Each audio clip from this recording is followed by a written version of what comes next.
Good morning বন্ধুরা, কেমন আছো তোমরা? আশা করছি সবাই অনেক ভালো আছো। আমি অনেক ভালো আছি। আজকে সকালবেলা রান্নাঘরের থেকে ভিডিওটা শুরু করছি।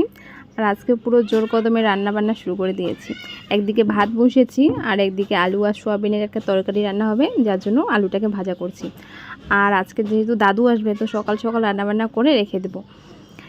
একটু ভাতটা বেশি করে দিয়েছি, মানে হাঁড়ি থেকে ভাত একদম উতাল পাতাল হয়েছে, এরকম একটা অবস্থা। আর এদিকে দেখো, আমি কিন্তু আলুটাকে একদম ভালো করে লাল লাল করে ভেজে নিয়েছি, টুকরো টুকরো করেছি। এরপর একটুখানি তেল দিয়ে সোয়াবিনটাও ভেজে নেব। তো ভাবছিলাম আলু আর সোয়াবিন একটু মাখা মাখা মাংসর মতো করে রান্না করব, যার জন্য সবটাই একটু ভেজে নিচ্ছি। এমনি তো আমি সোয়াবিনটা ভাজি না, তো আজকে একটু ভালো করে রান্না করব টেস্টি করে, যার জন্য ভেজে নিচ্ছি। সকালের দিকে সোয়াবিন ভিজিয়ে ভাত বসিয়ে কিছু মশলা ছিল যেগুলো বেটে বুটে রেডি করে এখন এই যে রান্নাবান্নায় বসেছি। মা ওদিকে বাইরের কাজকর্ম করছে, যেমন বাসন মাজা, ঘর মোছা, কাপড় কাচা এসব। অনেকদিন পর আজকে রান্না করে আসি, আর এখন বাজে 7টা থেকে 7:30টার মতো এরকম হয়তো হবে। ওই যে বললাম দাদু আসবে, আর দাদু যেহেতু ডক্টর দেখাতে আসবে, সকালের দিকে বেরিয়েছে, কখন না কখন চলে আসবে হুটহাট করে। তো যার জন্য আজকে রান্নাবান্না শুরু করে দিয়েছি। আর আজকে যেহেতু মানে সকালের দিকে রান্না করছি, সেরকম মাছ মাংস কিছুই হবে না, তবে বাড়িতে যা আছে তাই দিয়ে রান্না করব। আমার আলু আর সয়াবিন ভাজা হয়ে গিয়েছে। এখানে একটু ফোড়নের জন্য জিরে, গরম মশলা আর তেজপাতা দিয়ে দিয়েছি। এরপরে দেখো মশলাটাকে দিয়ে ভালো করে কষিয়ে নেব। এখানে আছে জিরে, আদা, পেঁয়াজ আর রসুন, যা যা লাগে সোয়াবিন তরকারির মধ্যে দিতে। এমনিতেও রান্না করা যায় অন্যভাবে, আজকে একটু ওই যে মাংসর মতো করে রান্না করব বলে সমস্ত মশলাই কিন্তু দিয়ে দিয়েছি। আর যেহেতু আমি জিরেটা মানে বেটে দেইনি, গুঁড়ো দিয়েছি, তো একটা জিরের গুঁড়ো আর লঙ্কার গুঁড়ো, হলুদ গুঁড়ো এসব দিয়ে দেবো। আর জিরেটা যেহেতু বাড়তে ভালো লাগে না, আর কি বলো তো দাদু খাবে, তো যার জন্য লঙ্কাটা দেওয়া হয়নি। আর লঙ্কা দিব না, শুধু 1 থেকে 2টোর মতো হয়তো লঙ্কা দিয়েছি, তবু অনেকটা ঝাল হয়েছে। দাদু একদমই ঝাল খেতে পারে না। এই দেখো আমি 4 থেকে 5টা লঙ্কা দিয়েছি, একদমই গোটা গোটা দিয়েছিলাম লঙ্কাগুলো। আর লঙ্কার গুঁড়ো একটু দিয়েছি কালারের জন্য। সুন্দর করে ভালো করে কষিয়ে কষিয়ে রান্না করব। আজকে সারাদিন রান্নাঘরেই বলতে পারো, আজকে বেশিরভাগ সময় রান্নাঘরেই কেটেছে। আর মাকে আমি বলেছিলাম যে সব সময় তো আমি অন্য অন্য কাজ করি, আজকে একটু রান্নাঘরে রান্নার দিকটাই নয় সামলাই। তো ওইদিকে কিন্তু আমার ভাত হয়ে গিয়েছে। আর এদিকে দেখো আমি সোয়াবিনের মশলাটাকে ভালো করে কষিয়ে নিচ্ছি। আমি না আলু আর সোয়াবিন একসঙ্গে দিয়ে দেবো। এই সোয়াবিনটা না মানে আমার মনে হয় যেটা খুবই ভালো, একদম শক্ত শক্ত, গলে যায় না। অন্যটা আছে একদম গলে যায়, ভালো লাগে না খেতে, কিন্তু এটা গলে না। তো এই সোয়াবিনটা আর আলুটা একসঙ্গে কষানোর পরও কিন্তু একদমই গলে না। দেখো একদম কষানো হয়ে গিয়েছে, অনেকক্ষণ ধরে কষিয়েছি। আর কষাতে কষাতে না একদম পুরো তেল বেরিয়ে এসেছে। এবার দেখো আমি পরিমাণ মতো জল দিয়ে দিয়েছি, একটুখানি ফুটবে, তারপরে কিন্তু সামান্য একটু মিট মশলা দিয়ে নামিয়ে নেব। তো বেশি ঝোল ঝোল করবো না, যেহেতু আজকে ডাল করব। আর করব কোয়াশ ভাজা। সোয়াবিনটা কষাতে কষাতে এদিকে আমি কোয়াশ কেটে নিয়েছি, আর কোয়াশের মধ্যে দিয়েছি কালো জিরে ফোড়নে। আর এদিকে দেখো কোয়াশ ভাজাটা কিন্তু বসিয়ে দিয়েছি। আর আজকে সমস্ত সবজিতেই একটু একটু করে লঙ্কা দেবো। আর কোয়াশটা যেহেতু অনেকটা পরিমাণে কমে আসে, সামান্য একটু লবণ দিয়েছি আর দিয়েছি হলুদ। এবার ভালো করে ভাজবো, আর কিছুই না, ঢেকে ঢেকে ভাজবো। তারপরে কমে একদমই ছোট্ট বাটিতে একটুখানি হয়েছে, এতটা কোয়াশ ছিল। এখানে 3 থেকে 4টা করেছি, মানে কেটেছিলাম, অনেকটা কমে এসেছে। আর ডাল করব, যেহেতু আমরা ডাল খাই না, তো মা আর আমার যেহেতু একদমই ডাল ভালো লাগে না, তো দাদুর জন্য একটুখানি ডাল করব। আর বাকি ডালটা না আমি ভিজিয়ে রেখেছিলাম, কাল রাতেই ভিজিয়ে রেখেছি, তো সেটারই বড়া বানাবো। যেহেতু অল্পটুকু ডাল ভেজানো আছে, আর অতটুকু ডালের বড়া হয়তো একবেলা হবে, একবেলা হবে না। তাই আমাদের বাড়ির পেছন দিকে না গন্ধ পাতা বা গাদাল পাতা যেটাকে বলে, আমি ঠিক নামও জানি না, তো সেই পাতাগুলো আগে একবার বড়া বানিয়ে খেয়েছি, খুবই ভালো লাগে। আর খাওয়ারটাও খুবই ভালো, কিন্তু গন্ধটা অনেকটা মানে পাদের গন্ধর মতো, কিন্তু পাতাটা এত স্বাদ লাগে বড়া বানিয়ে খেলে, কি বলবো। ওই পিছন দিকে হয়েছে, সেখান থেকে ছিঁড়ে নিচ্ছে। আর কি বলো তো, এদিকে না অনেকটা মশা আর অনেকটা জঙ্গল, তো মশা কামড় দিচ্ছে, ভালো মতো ছিঁড়তেও পারছিলাম না। এই কোয়াশ ভাজা বসিয়ে দিয়ে আমি ওইদিকে গোদাল পাতা ছিঁড়তে গিয়েছিলাম। যাই হোক, দেখো কোয়াশ ভাজাটা কতটা কমে এসেছে। আর এদিকে কিন্তু সোয়াবিনের তরকারিটা আমার রান্না হয়ে এসেছে। এবার আমি বড়াটা বেটে বড়াটা ভেজে নেব। তো যেহেতু দাদু আসতে অনেকটা লেট হবে, তো ভাবলাম বড়াটা ভেজে কিছু কাপড় ছিল সেইগুলো ধুয়ে দিই। মাছ স্নানের পর জানি কাপড় টাপড় একদমই ধুতে পছন্দ করে না। কাপড় বলতে ওই পরনের 2 থেকে 3টে নাইটি হবে, সেইগুলো এগুলো ধুয়ে স্নান করে তারপরে বড়া বানাবো আর ডালটা বানাবো। একবারে না এত কিছু হয়ে ওঠে না। আমাদের কিন্তু সকালের খাওয়া হয়ে গিয়েছে। সকালে আমরা সোয়াবিনের তরকারি আর কোয়াশ ভাজা দিয়েই খেয়েছি।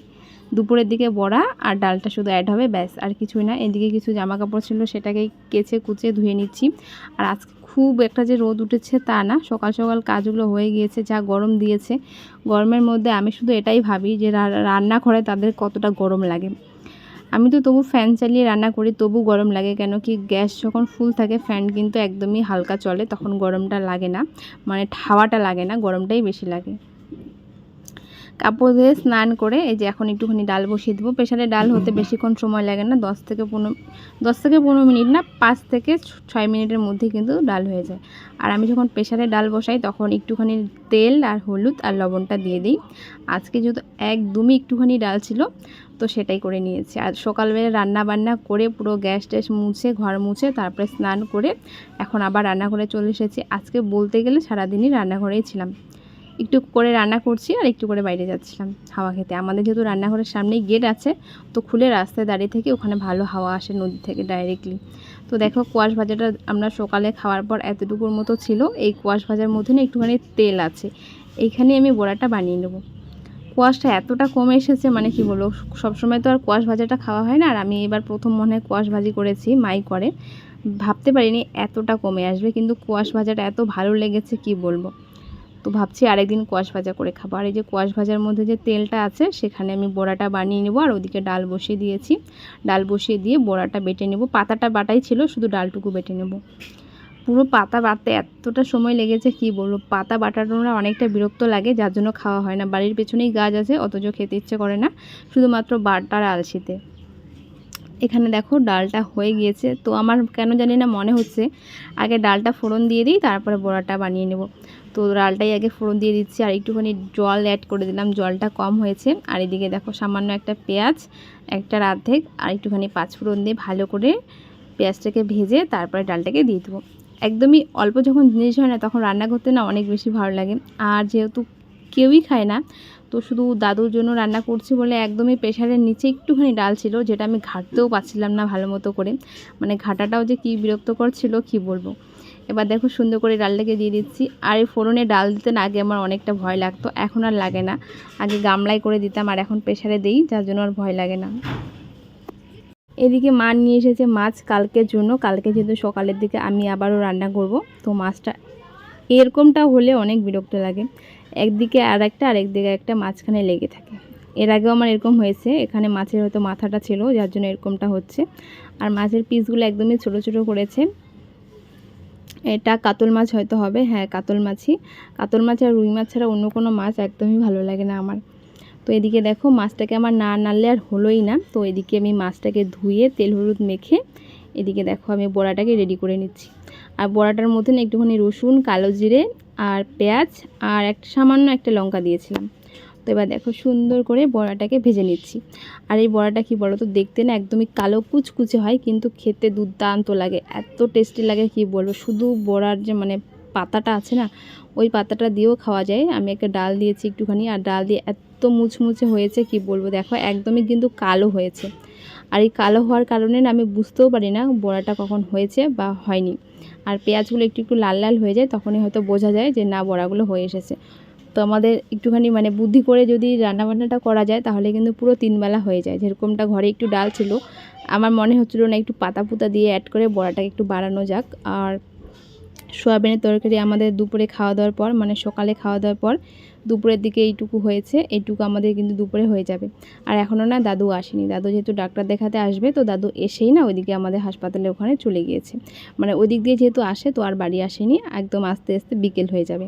তো দাদু আর দুপুরবেলা খেতে পারলো না, একদম বিকেলবেলা খাওয়াবে। আর এদিকে দেখো আমি বড়া বানিয়ে মাছটা ভেজে রেখে দিয়েছি হালকা করে কালকের জন্য। এই মাছগুলো মানে একদম ভালো করে তেলটা গরম করে তারপরে ভাজলে না ভাঙে না, তো একদমই ভাঙে না আর লেগেও যায় না। তো ভালো করে কড়াইটা গরম করে তারপরে যে মাছগুলো ভেজে নিয়েছি। আর মা বাজার থেকে দেখো টাটকা টাটকা লাল শাক নিয়ে এসেছে। আর এই লাল শাকগুলো দেখে না আমার মনে হচ্ছে কখন রান্না করে এক থালা ভাত খাবো। লাল শাক দিয়ে ভাত খেতে ভালো লাগে, তার একটাই কারণ ভাতটা একদম লাল লাল হয়, দেখতে বেশ ভালো লাগে। আর এই শাকগুলো না মানে কালারটা বেশি আসেনি, কিন্তু দেখতে খুব সুন্দর, যার জন্য মা নিয়ে এসেছে। আর এদিকে দেখো আমরা দুপুরে খেতে বসেছি। ওই যে মাছ ভেজেছি সেই মাছ ভাজার তেল ভাতের উপরে ছড়িয়ে নিয়েছি। আর নিয়েছি বড়া, কোয়াশ ভাজা আর একটুখানি মাছ। যেহেতু মাছটা কালকে খাবো একটুখানি ভাঙা ছিল, আমি একটু নিয়েছি। আর নিয়েছি লেবু। তো দুপুরবেলা বেশ জমিয়ে খাওয়া দাওয়া করে আবার রাতের দিকে দাদু যেহেতু এসেছে, সন্ধ্যার দিকে দুপুরে খাওয়া দাওয়া করে দাদু আস্তে আস্তে বিকেল হয়েছে, আর আমরাও কিন্তু বিকেলেই খেয়েছি। যাই হোক, খাওয়া দাওয়ার পর এদিকে দাদুর জন্য 1 কাপ চা বানিয়ে নিচ্ছি। আর গরম থেকে আসার সঙ্গে সঙ্গে কিন্তু আমি 1 গ্লাস শরবত বানিয়ে দিয়েছিলাম, সেটা আর দেখানো হয়নি। আর এখন সন্ধ্যার দিকে এই যে 1 কাপ চা বানিয়ে দিচ্ছি দাদুকে। দাদু যেহেতু আসে তখন আমাদের চা খাওয়া হয়, মানে আমার দাদুকেই বানিয়ে দেওয়া হয়, আমরা কিন্তু খুব একটা বেশি খাই না। আর এই যে কাপটা আর প্লেটটা দেখছো, এটা রাজবাড়ি মেলা থেকে নিয়েছি। আমি ভাবছিলাম কখন কেউ আমাদের বাড়িতে আসবে আর এইভাবে তাকে চা দেওয়া হবে। আর দাদু যেহেতু বেশি একটা খেতে পারে না, তো একটা মাত্র বিস্কুট দিয়েছি আর দিয়েছি কিছু মুড়ি। মা মুড়ি নিয়ে এসেছে, আর আমরা আগে যখন আম ছিল তখন আম মুড়ি খাওয়া হতো, আর এখন আমও নেই আর মুড়ি একটা খাওয়া হয় না। তো মা 1 প্লাস্টিক মুড়ি এনেছে, সেটাই কৌটোর মধ্যে ঢেলে রেখে দিচ্ছি। আর যেহেতু দাদু কিছুদিন থাকবে, তো এখন তো মুড়ি লাগবে, দাদুকে 2 বেলায় মুড়ি লাগে, 1 বাটি করে মুড়ি খায় আর চা খায়। তো ভালো করে কৌটোর মধ্যে মুড়িটা ঢেকে রেখে দিচ্ছি। আরও অনেকটা মুড়ি আছে একটা কৌটো। আমার না সবসময় যেন চিড়ে মুড়িটা খুব একটা ভালো লাগে না, আর চা তো জানোই আমরা একদমই খেতে পছন্দ করি না। আগে যখন ভোরবেলা উঠতাম 4টা-5টার দিকে, 10টা অবধি না খেয়ে থাকতে পারতাম না বলে শখ করে একটুখানি চা খেয়েছি, মাঝখানে আবার বন্ধ। এখন দাদু এসেছে, তাই এই যে মা মুড়ি নিয়ে এসেছে, সেগুলোই আমি কৌটোর মধ্যে ঢেলে রেখে দিচ্ছি। এটা কিন্তু শেষ হয়ে যাবে, বেশি দিন আর থাকবে না। আর নিচে মুড়িগুলো দেখছো, সেগুলো আর তুলছি না, ওটা আমি বিড়ালকে দিয়ে দেবো, যেহেতু আমাদের বাড়িতে বিড়ালও মুড়ি খায়।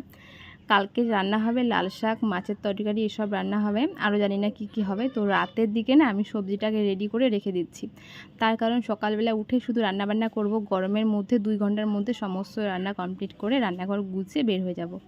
তো শাকটাকে ভালো করে বেছে রেখে দিচ্ছি, মা আমি এইভাবে কেটে কুটে রেখে দিচ্ছি, মানে বেছে, আর মা সুন্দর করে কুচি কুচি করে কেটে দেবে। তো আজকে এই ছিল আমার ছোট্ট একটা ভিডিও। আজকের ভিডিওটা এখানে শেষ করছি। সবাইকে গুড নাইট, টাটা।